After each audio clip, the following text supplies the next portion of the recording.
Bismillahirrahmanirrahim. Assalamualaikum warahmatullahi wabarakatuh. Innal hamdalillah nahmaduhu wa nasta'inuhu wa nastaghfiruh wa na'udzu billahi min syururi anfusina wa sayyiati a'malina. May yahdihillahu fala mudhillalah wa may yudlil fala hadiyalah. Asyhadu an la ilaha illallah wahdahu la syarikalah wa asyhadu anna Muhammadan abduhu wa rasuluh sallallahu alaihi wa ala alihi wa ashabihi wa man tabi'ahum bi ihsanin ila yaumiddin wa sallama tasliman katsira. Qala Allah Ta'ala fi kitabihil karim, ya ayyuhalladzina amanu taqullaha haqqa tuqatih wa la tamutunna illa wa antum muslimun. Amma ba'd, ahibbati ikhwani wa akhawati fillah, a'azakumullah.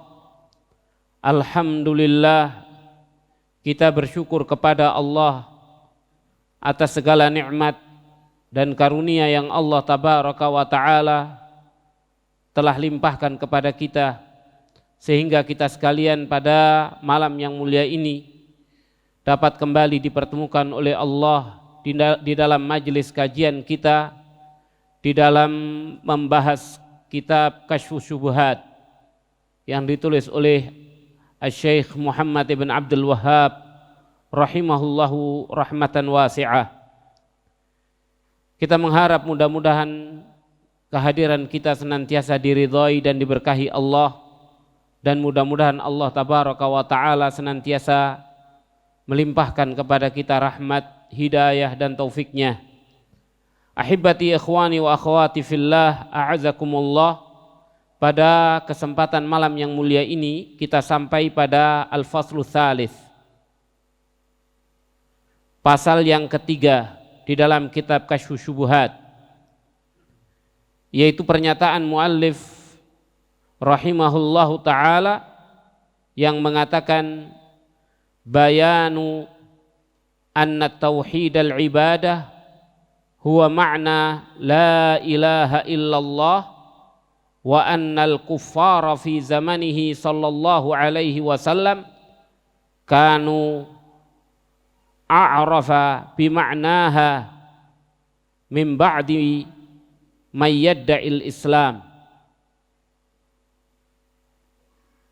Pasal yang ketiga yaitu diberi judul oleh muallif rahimahullahu ta'ala dengan mengatakan penjelasan bahwasannya tauhidul ibadah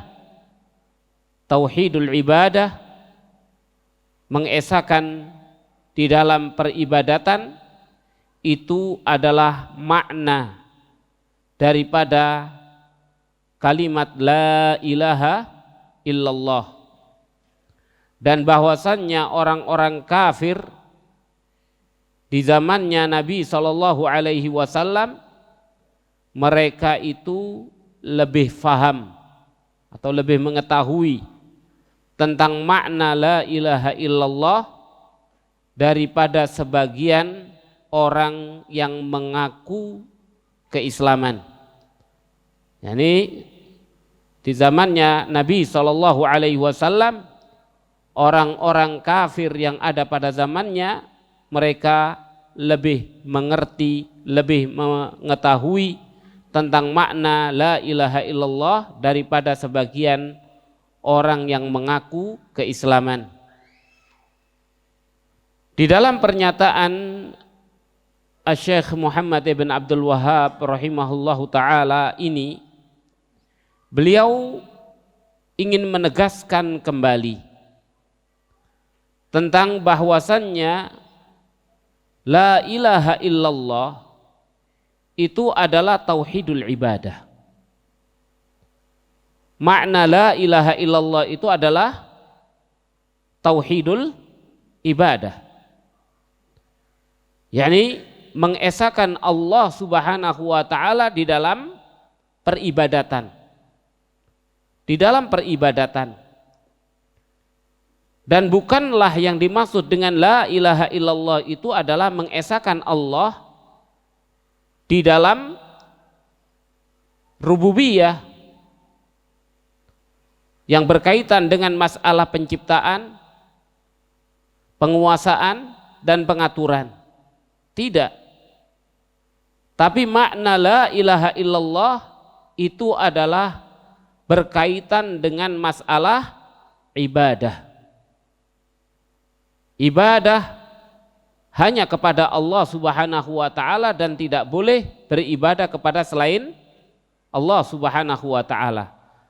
Seandainya maksud daripada la ilaha illallah itu adalah tidak ada pencipta, tidak ada penguasa, tidak ada yang mengatur alam semesta ini kecuali Allah, niscaya Rasul sallallahu alaihi wasallam tidaklah memerintahkan mereka mengatakan la ilaha illallah, dan tidaklah Rasul sallallahu alaihi wasallam mengkafirkan mereka orang-orang musyrikin, dikarenakan orang-orang musyrikin di zamannya Rasul sallallahu alaihi wasallam telah kita ketahui bersama, mereka adalah orang-orang yang mengakui bahwasannya Allah adalah pencipta alam semesta.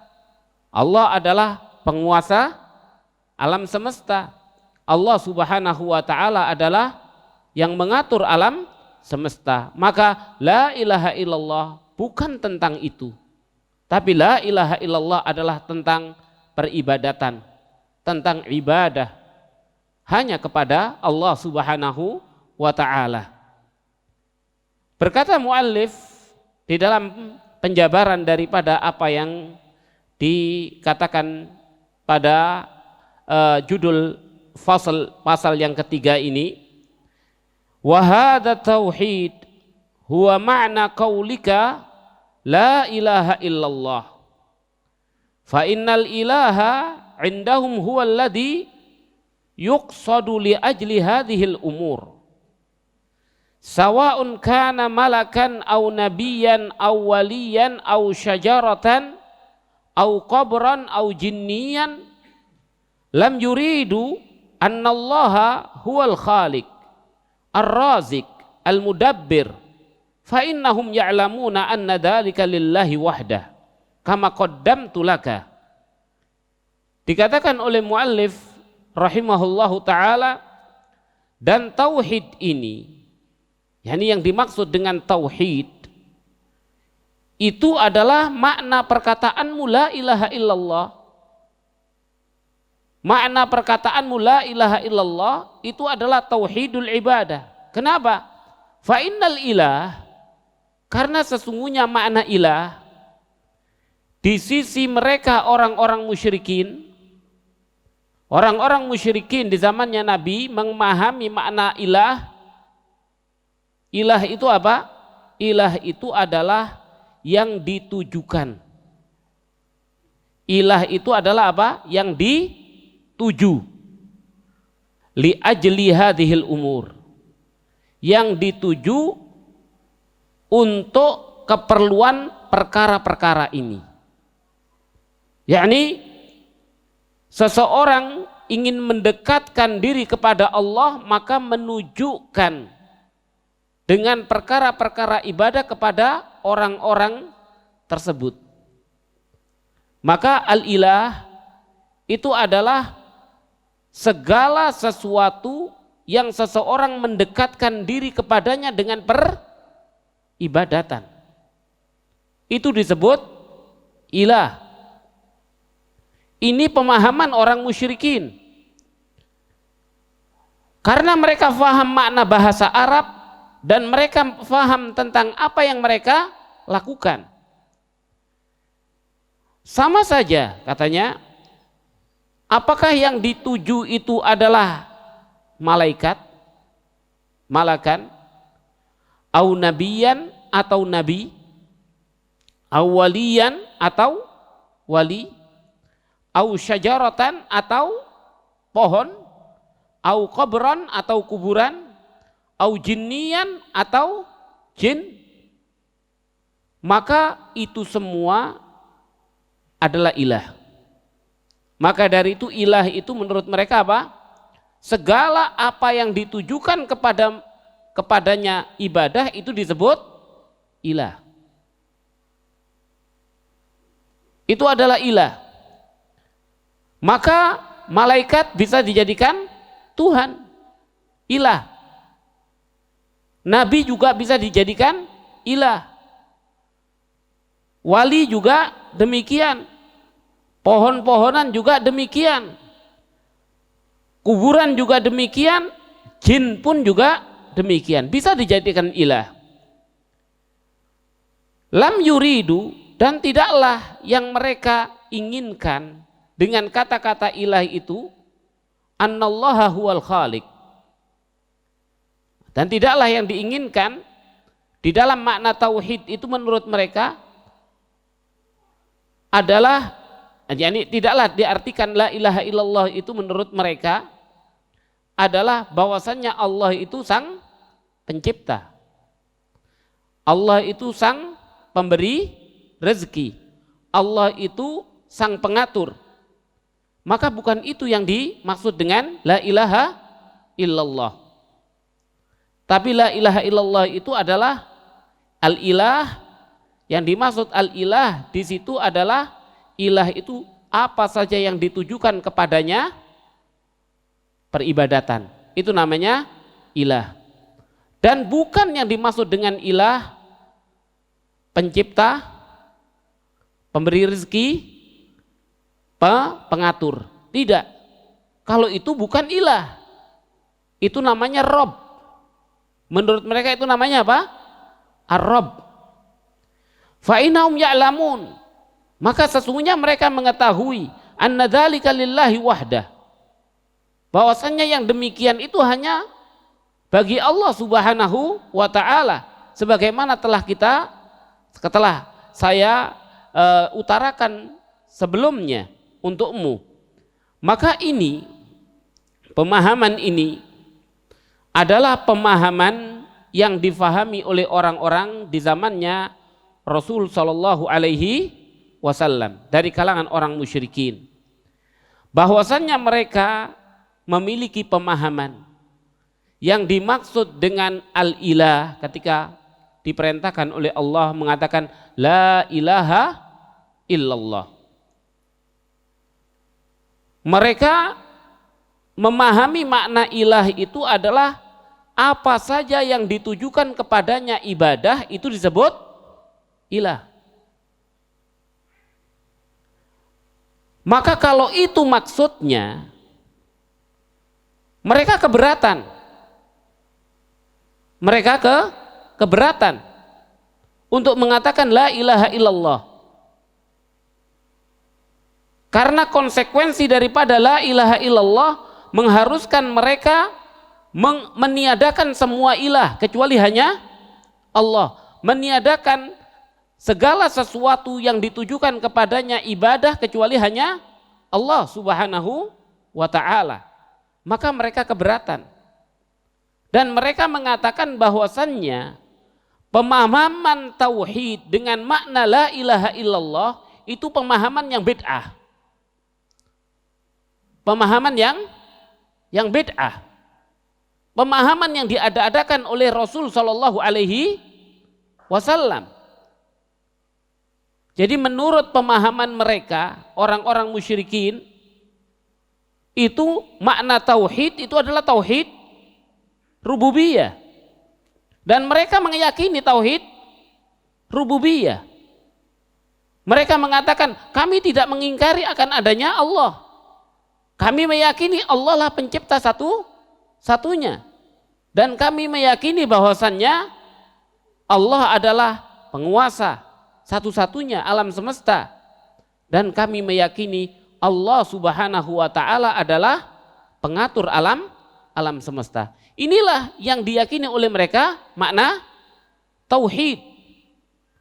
Datang Rasul Shallallahu Alaihi Wasallam mengatakan bukan itu yang dimaksud dengan tauhid.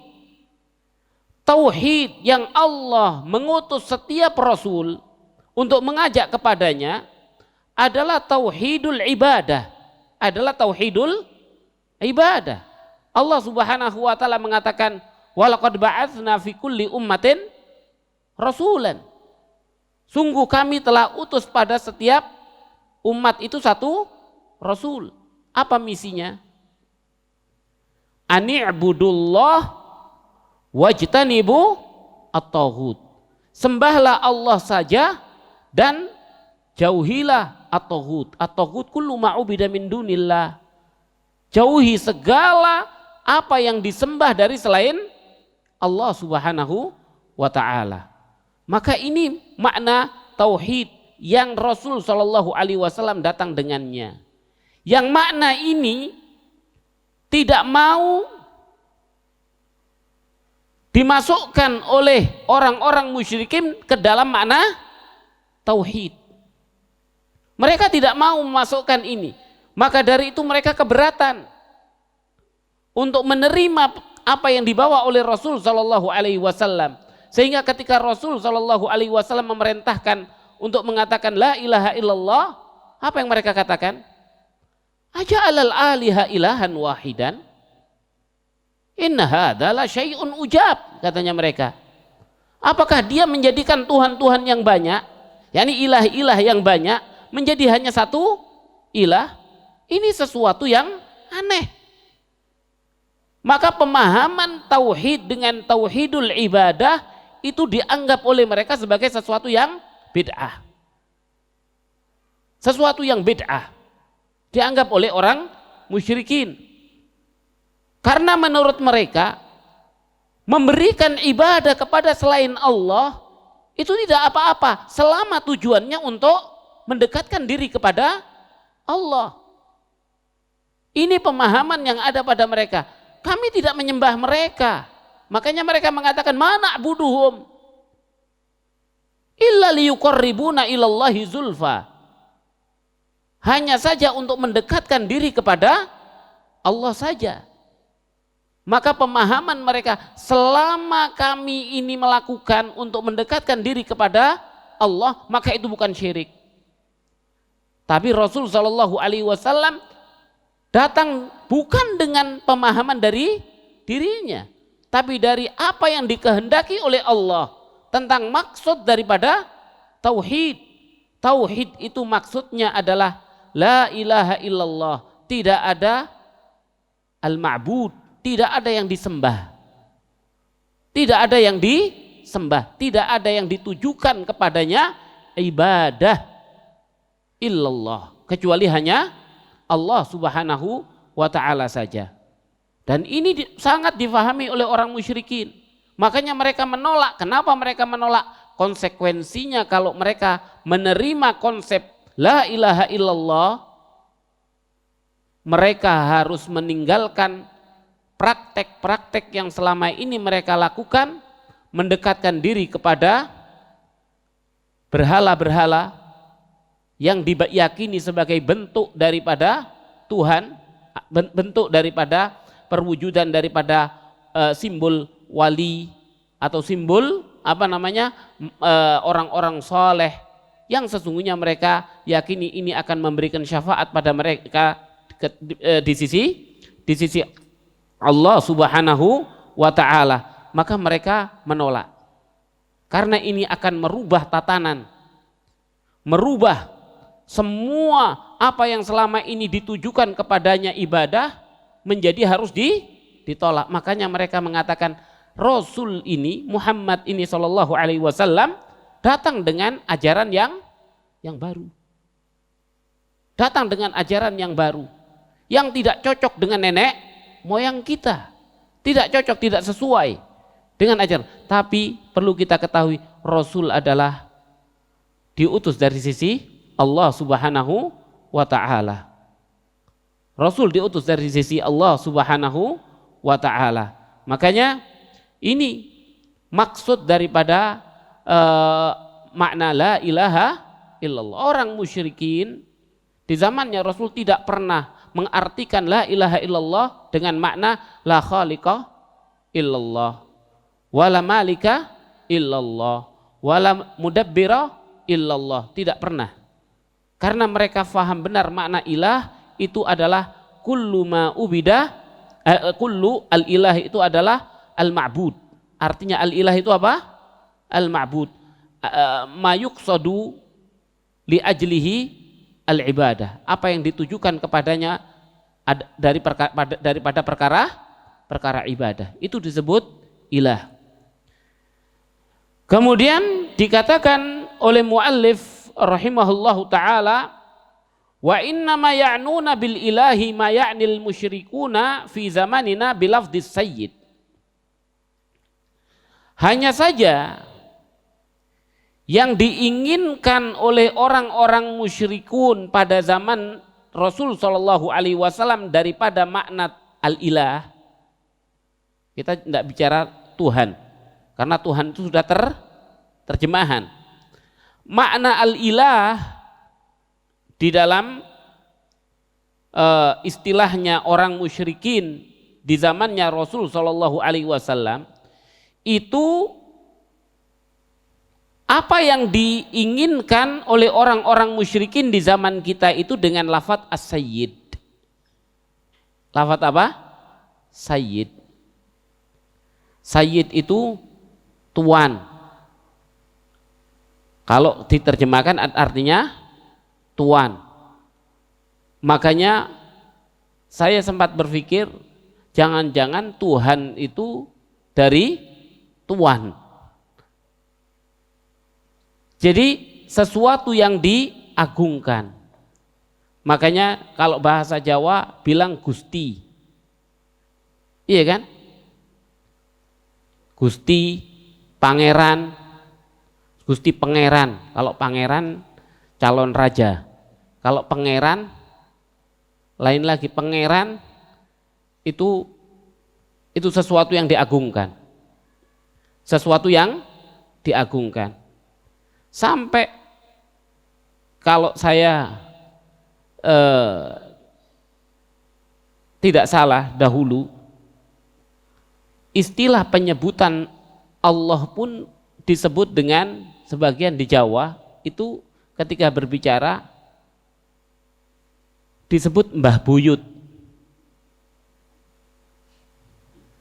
Iya, yang dari Jawa. Dulu kalau minta hujan sama siapa? Mbah Buyut. Dibilang Mbah Buyut. Jadi saya waktu masih kecil, saya punya nenek ini menggunakan istilah minta hujan itu kepada Mbah Buyut. Makanya anak-anak kampung kadang teriak, Mbah Buyut turunkan hujan. Seperti itu.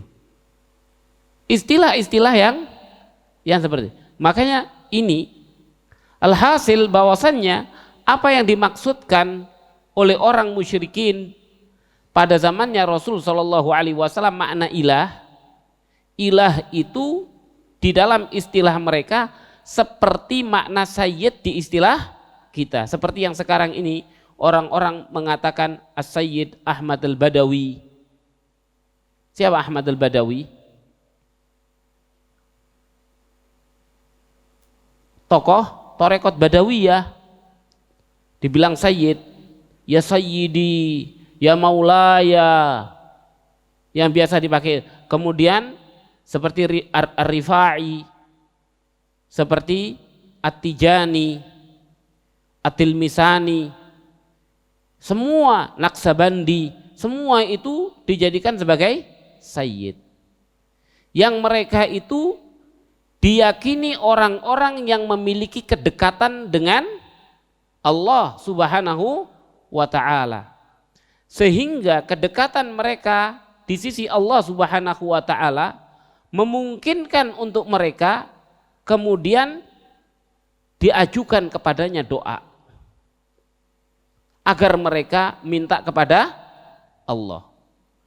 Kedekatan mereka kepada Allah Subhanahu wa ta'ala memungkinkan untuk mereka untuk diminta kepada mereka syafaat.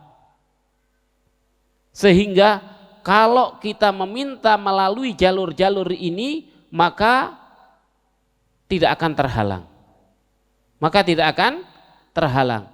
Karena dianggap orang yang memiliki kedekatan dengan Allah Subhanahu wa ta'ala. Makanya kedekatan mereka ini menjadikan mereka boleh disembelihkan sembelihan untuk mereka, boleh kita bernadar untuk mereka, boleh kita melakukan apa saja tabarruk dengan kuburan mereka juga boleh dan lain sebagainya. Inilah keyakinan ini. Dan ini yang sekarang ini berusaha pada sebagian ini yang berusaha untuk menghilangkan pemahaman tentang bahwasannya kenapa mereka melarang memusyirikkan orang-orang yang tawasul, karena mereka memasukkan tawasul itu di dalam nama ibadah, katanya mereka. Tabarruk di dalam nama ibadah, yang hakikatnya memang ibadah. Sekarang tawasul yang tidak ibadah ada. Sebagaimana kemarin kita telah jelaskan tentang macam-macam tawassul.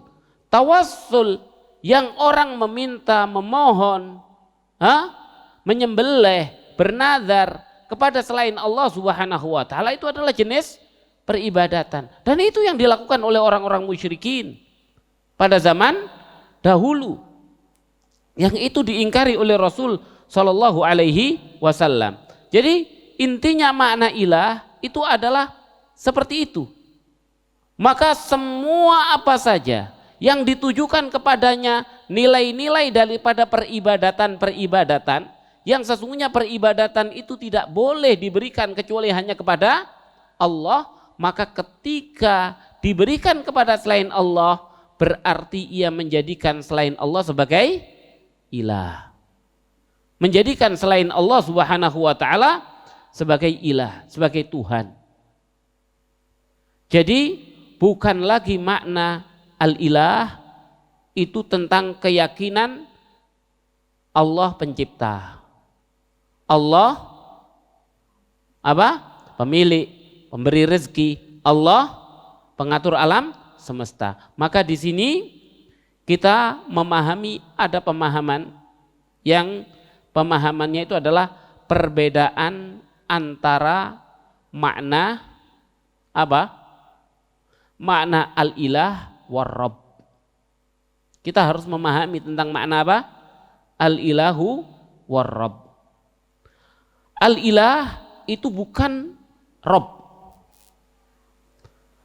Al-ilah itu adalah segala apa yang ditujukan kepadanya ibadah itu disebut ilah.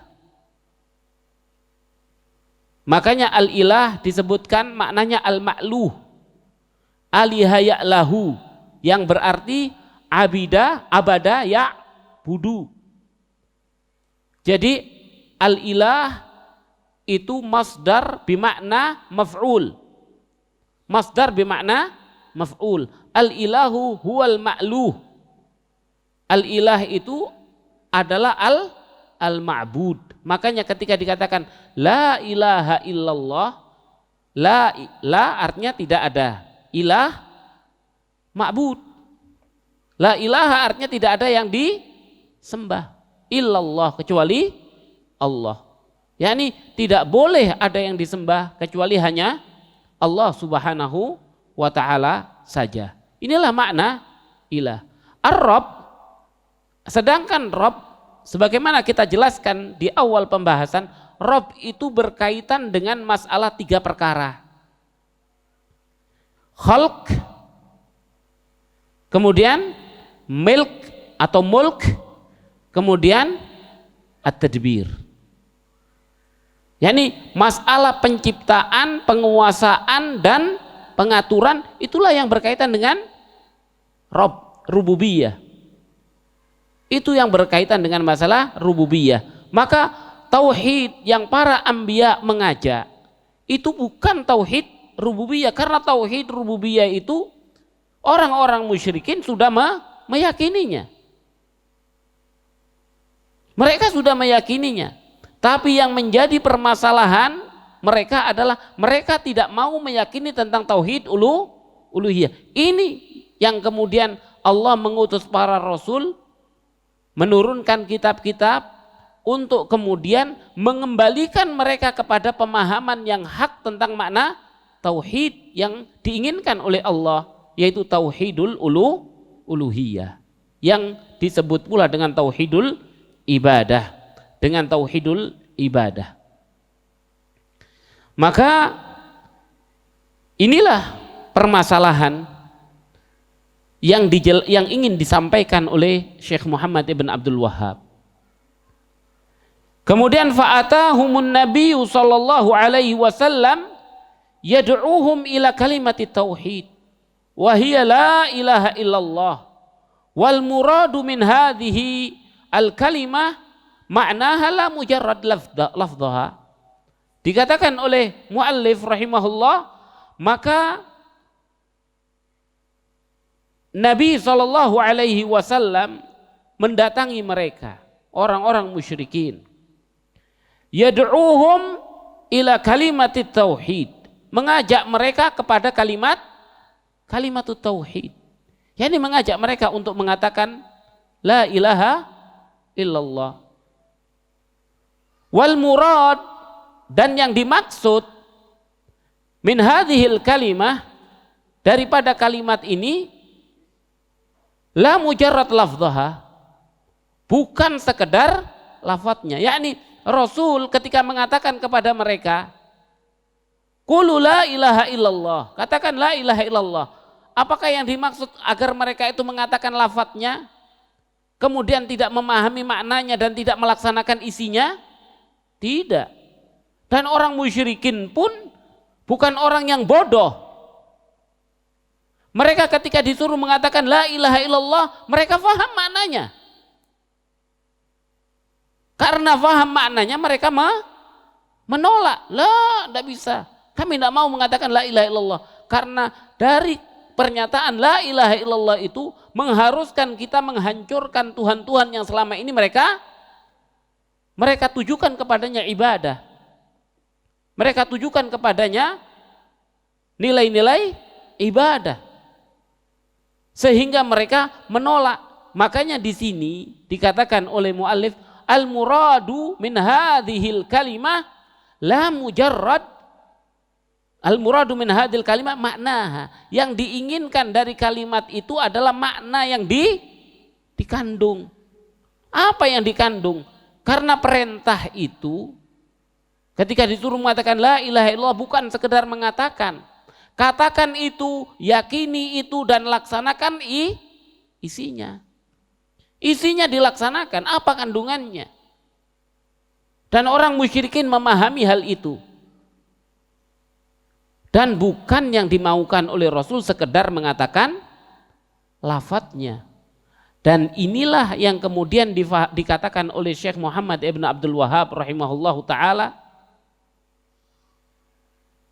orang-orang musyrikin di zamannya Rasul sallallahu alaihi wasallam a'rafu ma'naha min ba'di may yadda'il Islam.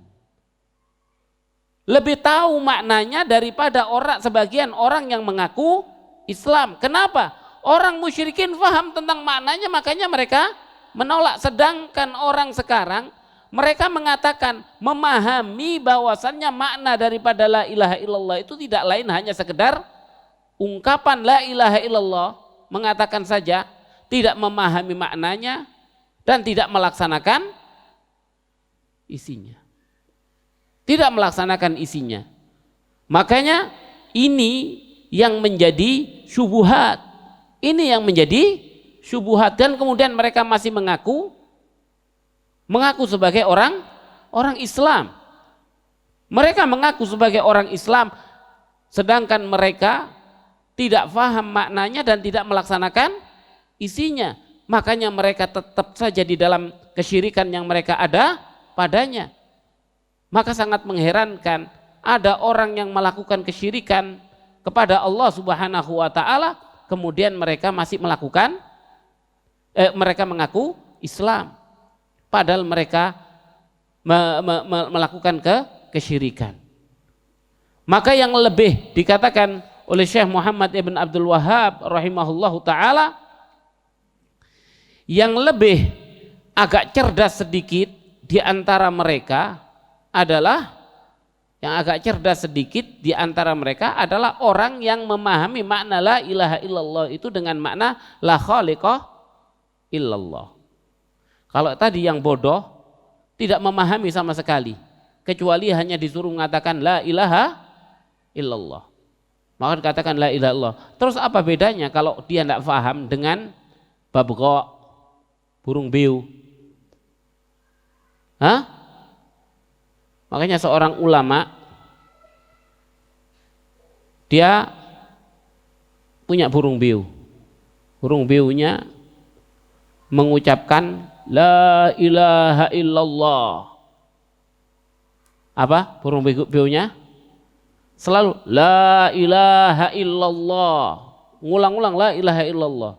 Suatu hari dia diterkam kucing, dia tidak bisa bilang la ilaha illallah. Maka ketika melihat itu, ulama tersebut menangis. Orang-orang bertanya, apakah karena burung engkau menangis? Burungmu diterkam sama kucing, kamu menangis, mati dimakan sama kucing. Katanya ulama, enggak, bukan itu, aku bukan nangisin karena burungnya mati kemudian dia nangis. Rendah sekali seorang ulama menangisi seekor burung. Enggak, burung ini setiap hari mengucapkan la ilaha illallah, tapi menjelang dia mau mati dia tidak bisa mengucapkan la ilaha illallah. Saya takut bagaimana aku nanti. Dia sudah didoktrin hafal fasih dengan la ilaha illallah, tapi karena dia tidak punya keyakinan, tidak punya ilmu, tidak punya pemahaman, tidak punya keyakinan, dan amalannya pun juga tidak dilaksanakan, artinya karena dia tidak ngerti, maka jangan sampai kita pun seperti itu, menjelang kematian kita lupa dengan la ilaha illallah. Waliyadzubillah. Makanya la ilaha illallah bukan sekedar kalimat yang kita diperintahkan untuk mengatakan, kita diperintahkan untuk mengatakan dengan keyakinan, dan kemudian kita dituntut untuk mengamalkan isinya. Maka pemahaman tentang makna la ilaha illallah adalah sesuatu yang sangat penting. Kemudian dikatakan oleh muallif rahimahullahu taala, wal kuffaru al juhal ya'lamuna anna muradan nabiy sallallahu alaihi wasallam bihadhil kalimah huwa ifradullah ta'ala bit ta'alluq wal kufru bima yu'badu min dunihi wal bara'atu minhu. Fa innahu lamma qala lahum qulu la ilaha illallah qalu aja'alal aliha ilahan wahidan inna hadza la syai'un ujab. Dan orang-orang kufar al-juhal, orang-orang kafir yang bodoh, kita bilang bodoh karena memang faktanya mereka menolak kebenaran. Orang-orang kafir yang bodoh, mereka mengetahui tentang yang dimaksud oleh Nabi SAW dengan kalimat la ilaha illallah. Apa yang mereka fahami? Huwa ifradullah, mengesakan Allah bitta'alluq. Apa bitta'alluq? Mengesakan Allah subhanahu wa ta'ala dengan bergantung, yakni menggantungkan hati kepada selain Allah. Seseorang hatinya tertuju kepada selain Allah, yakni beribadah niatannya untuk selain Allah. Ibadah itu yang dilihat oleh Allah subhanahu wa ta'ala adalah ibadah dengan hati. Seseorang yang sholat menghadap kiblat yang sama di dalam satu gerakan, tapi niatan hatinya untuk selain Allah, musyrik apa tidak? Musyrik. Apalagi orang yang menyembah selain Allah sudah pasti. Tujuannya pasti untuk selain Allah. Orang yang berdiri sholat bersama-sama dengan orang yang menyembah Allah Subhanahu wa taala, bisa saja hatinya untuk selain Allah, dan di situ dia terjatuh di dalam kesyirikan. Orang tidak pernah sholat, begitu dia nyalon jadi legislatif atau jadi eksekutif, maka dia datang ke masjid dan dia mengundang media untuk kemudian mengambil fotonya, angle-nya yang pas, ini hanya pokoknya ini. Tujuan dari dia ibadah bukan lillah. Tujuan ibadah untuk siapa? Untuk manusia. Ini min aslil ibadah. Dari asalnya sebelum dia beribadah, dia sudah mempunyai niatan ibadahnya untuk publikasi. Maka orang ini musyrik apa bukan? Musyrik. La ya'budullah, bukan riya. Itu riya syirkul akbar. Bukan riya syirkul asghar. Riya syirkul asghar itu seseorang beribadah lillah. Datang seorang yang disegani, ia membaguskan ibadahnya agar supaya mendapat pujian, tapi niatnya masih untuk Allah, tapi ia membaguskan untuk mendapatkan pujian dari manusia, maka itu disebut riya. Tapi kalau orang asalnya ibadah, seluruh totalitas ibadah untuk selain Allah, dalam praktek ibadah untuk Allah, maka sesungguhnya Allah Subhanahu wa taala seperti yang Allah katakan, ana agna syuraka hanis syirk. Aku paling tidak butuh dengan orang yang mensekutukan. Yang mensekutukan. Man amila amalan asyraka fihi ma'iya ghairi taraktu wa syirka.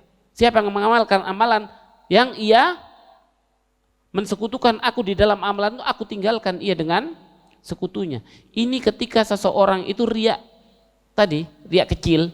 Bagaimana dengan seseorang yang totalitas niatnya tidak untuk Allah, tapi untuk manusia? Maka itu syirkul akbar. Itu adalah syirik akbar. Maka pemahaman di sini ifradullahu bita'alluq, mengesahkan Allah dengan menggantungkan hati tadi. Hatinya hanya untuk Allah Subhanahu wa taala. Wal kufr, dan mengkafiri bima yu'badu min dunillah, dengan apa saja yang disembah dari selain Allah. Wal bara'atu minhu, dan berlepas diri daripadanya. Itu yang difahami oleh orang-orang musyrikin. Orang-orang musyrikin di zamannya Rasul memahami seperti itu. Makanya mereka menolak, mengatakan la ilaha illallah. Kenapa mereka menolak? Karena mereka, kalau saya mengatakan itu, saya tidak boleh menggantungkan hati kecuali hanya kepada Allah. Di dalam ibadah ini niatannya hanya untuk Allah. Kemudian saya tidak boleh menunjukkan ibadah kecuali hanya kepada Allah. Dan saya diperintahkan dengan pernyataan itu, mengatakan perkataan itu, saya harus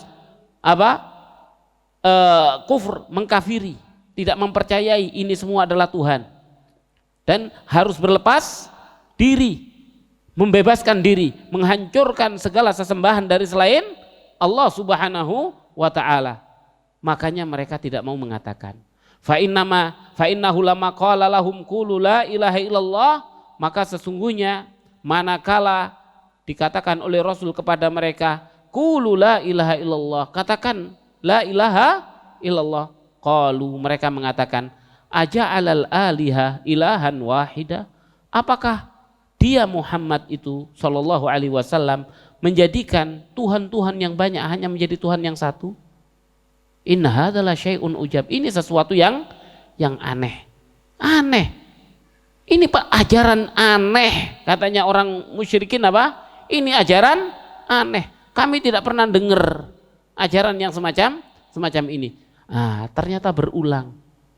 Di zaman kita sekarang ini, bukankah orang yang datang memahamkan tentang makna la ilaha illallah dengan makna la ma'buda bihaqqin illallah dianggap sebagai sesuatu yang aneh? Iya. Namun suka mengkafirkan orang, bukan mengkafirkan orang. Kita mengembalikan makna yang diinginkan oleh Allah Subhanahu wa taala, makna yang dimaksud oleh Rasul sallallahu alaihi wasallam. Maka inilah masalah kita. Makanya Syekh Muhammad bin Abdul Wahhab kenapa beliau dibilang tajdid, mujaddid? Dibilang mujaddid kenapa? Dikarenakan orang-orang banyak yang sudah usang pemahamannya, keliru pemahamannya tentang masalah tauhid. Beliau berusaha memperbaharui pemahaman orang itu, mengembalikan kepada pemahaman yang diinginkan oleh Allah dan yang diinginkan oleh Rasulnya Shallallahu Alaihi Wasallam. Makanya inilah masalahnya. Fa idza arafta annal juhalul kufar ya'rifuna dzalik, maka apabila engkau mengetahui bahwasannya orang-orang yang bodoh dari orang kafir mengetahui yang demikian, fala ajabu, maka yang mengherankan, mimman yadda'il Islam, yang mengherankan dari orang yang mengaku dirinya orang Islam, wa huwa la ya'rif, dia tidak tahu, min tafsiri hadhil kalimah, dari pentafsiran kalimat ini, ma'arafahul juhal al-kafarah, apa yang diketahui oleh orang-orang bodoh dari orang kafir. Bal yadunnu anna dzalika huwa talaffuz bi hurufiha min ghairi i'tiqadil qalbi syai'in minal ma'ani. Bahkan mereka meyakini menyangka bahwasannya la ilaha illallah itu hanyalah talaffuz. Hanya apa? Talaffuz, mengucapkan lafaz. Bi hurufiha, dengan huruf-hurufnya, min ghairi i'tiqad, tanpa ada keyakinan dari hati, li syai'in minal ma'ani, untuk sesuatu daripada maknanya. Wal hadhiku minhum yadun, dan orang yang agak cerdas di antara mereka, yadunnu anna ma'nahu la yakhluq wa la yarzuq illallah. Orang yang agak cerdas sedikit dari mereka memahami apa? Makna la ilaha illallah itu difahami tidak ada pencipta, tidak ada pemberi rezeki, wala yudabbir, tidak ada yang mengatur al-amra, perkara ini, illallah, kecuali Allah. Fala khaira fi rajulin juhalil kufar a'lamu minhu bima'na la ilaha illallah. Maka tidak ada kebaikan pada seseorang. La khaira fi rajulin, tidak ada kebaikan pada seorang juhalul kufar, orang-orang bodohnya dari orang kafir, a'lam, lebih tahu daripada dirinya tentang makna la ilaha illallah. Ini perlu kita ketahui bersama, lil asaf, yakni sangat kita sayangkan adanya kitab-kitab akidah yang mengartikan makna la ilaha illallah itu dengan makna la khaliqa illallah. Di antara kitab-kitab yang ditulis oleh ulama ahlul kalam dan ulama ahlul mantik dari kalangan Mu'tazilah dan dari kalangan Asy'ariyah. Mereka inilah yang kemudian di ahlul kalam, ahlul mantik, kebanyakan mereka orang-orang sufi. Sehingga orang-orang sufi ingin memasukkan ini pemahaman. Karena apa? Karena mereka lah orang yang banyak terlibat di dalam peribadatan kepada selain Allah Subhanahu wa taala. Maka dari itu orang yang paling benci kepada dakwah Syekh Muhammad ibn Abdul Wahhab adalah orang sufi. Karena mereka menganggap bahwasannya Syekh Muhammad bin Abdul Wahhab inilah yang menghukumi mereka dengan takfir. Padahal Syekh Muhammad bin Abdul Wahhab tidak pernah menghukumi secara individu, tapi beliau menyuguhkan ini pemahaman, menyuguhkan inilah makna syirik, makna tauhid. makna tauhid yang diinginkan oleh Allah, diinginkan oleh Rasulnya. Dan kalau kalian jatuh itu, kalian jatuh di dalam kesyirikan. Tidak seorang pun yang dikafirkan atau dimusyirkan oleh Syekh Muhammad bin Abdul Wahab kecuali dengan perbuatan. Beliau menyebutkan dengan perbuatan. Wallahu ta'ala a'lam. Insyaallah kita lanjutkan pada kesempatan yang akan datang pada al-faslu ar-rabi'. Wabillahi taufiq wal hidayah wa sallallahu wa sallam ala nabiyina Muhammad wa alihi wa sahbihi ajma'in. Subhanakallahumma bihamdika asyhadu an la ilaha illa anta astaghfiruka wa atubu ilaik. Wassalamu alaikum warahmatullahi wabarakatuh.